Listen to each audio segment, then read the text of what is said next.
Before diving into the specific 1969 and 1967 quarters, it's important to understand the general history of the Washington quarter. The coin was designed by John Flanagan and has remained largely the same in terms of design since its inception.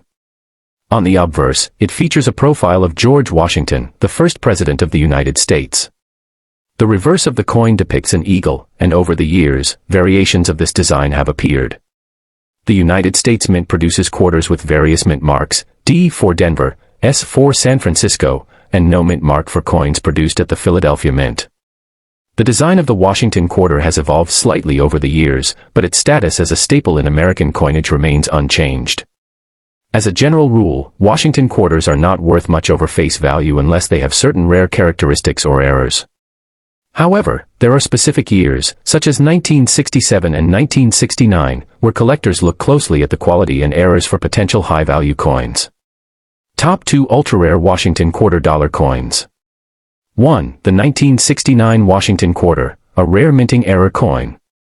The 1969 Washington quarter is one of the most famous and sought-after varieties in the world of coin collecting.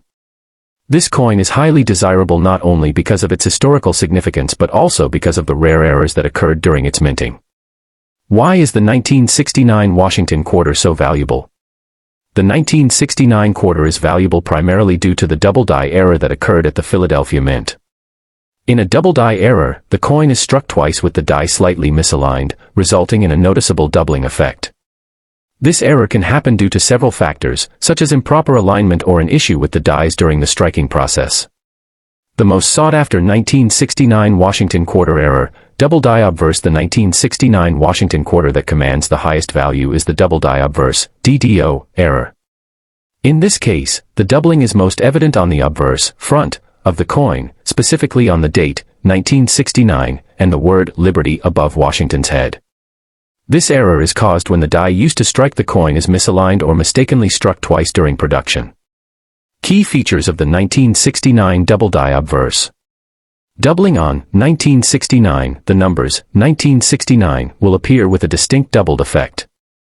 The doubling can be subtle, so it's important to inspect closely. Doubling on Liberty, the word Liberty is also affected by the doubling, particularly noticeable on the top of each letter. Clearer doubling on some coins. In certain cases, the doubling is more pronounced, making the error easier to spot. These errors can increase the coin's value significantly. While most standard 1969 quarters are worth their face value or slightly more if in excellent condition, the double die obverse, DDO, variety can be worth hundreds or even thousands of dollars, depending on the coin's condition. 1969 double die obverse coin. To identify the valuable double die error, use a magnifying glass or jeweler's loupe to inspect the coin. Look carefully at the date, 1969, and the word Liberty for signs of doubling. If the doubling is noticeable and clear, you likely have a valuable error coin. Value of the 1969 double die obverse Washington quarter. In good condition, a 1969 DDO quarter may fetch around $100 to $150. In uncirculated or higher grades, the value can range from $500 to $2,000 or more depending on the clarity of the doubling and the coin's overall condition. High-grade examples of this coin with a distinct and bold doubling can reach values in the thousands, especially if certified by a reputable grading service such as the Professional Coin Grading Service, PCGS, or the Numismatic Guarantee Corporation, NGC. The 1967 Washington quarter, a rare minting error coin. The 1967 Washington quarter is also highly sought after by collectors, particularly because of another error that occurred during its production. The most significant error that collectors look for in 1967 quarters is the no mint mark error. Why is the 1967 Washington quarter so valuable? 1967 was an interesting year for the U.S. Mint, as it was one of the last years the Philadelphia Mint struck coins without a mint mark. In previous years, Philadelphia-produced coins had no mint mark, while Denver and San Francisco quarters were stamped with D and S mint marks, respectively. However, starting in 1968, the U.S. Mint began using mint marks on all quarters, and this marked a shift in how coins were produced. In 1967, some quarters were struck in Philadelphia without a mint mark, creating a rare variety.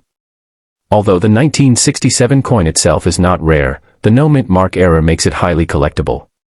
Key features of the 1967 no mint mark quarter. No mint mark on the reverse. Unlike most 1967 quarters, which were struck in Denver or San Francisco, the Philadelphia-produced quarters from this year feature no mint mark on the reverse. How to identify a 1967 no mint mark coin? To identify this coin, examine the reverse of the 1967 Washington quarter carefully. If you find no mint mark, no D or S, it indicates that the coin was struck at the Philadelphia Mint, making it a unique piece for collectors. Value of the 1967 no mint mark Washington quarter. A standard 1967 quarter without any errors is usually worth just face value or slightly more depending on condition, e.g., in uncirculated condition, it might be worth $2 to $5. However, a 1967 quarter with the no mint mark error can be worth significantly more, often in the $100 to $300 range, depending on the quality and demand. In excellent condition, especially if the coin is graded by a certification service, the value can increase to $500 or more, making it a valuable addition to any collection. How to look for valuable errors in Washington quarters. To maximize the potential of finding valuable Washington quarters, it's important to know what to look for. Here are some steps to guide you. Examine the date and mint mark. As discussed, look for the key years like 1967 and 1969. For 1969, check for the double die obverse, and for 1967, look for coins with no mint marks. Use magnification. Errors such as double dies or subtle minting mistakes can be hard to spot with the naked eye. Using a magnifying glass or loupe will allow you to see the doubling or any other anomalies more clearly. Know your coin's grade. The value of a coin is often heavily dependent on its grade. Coins that are in uncirculated or near mint condition are generally more valuable than those that show wear and tear. Professional grading services like PCGS or NGC provide an official grade, which can influence the coin's market value. Study the market. Keep an EY.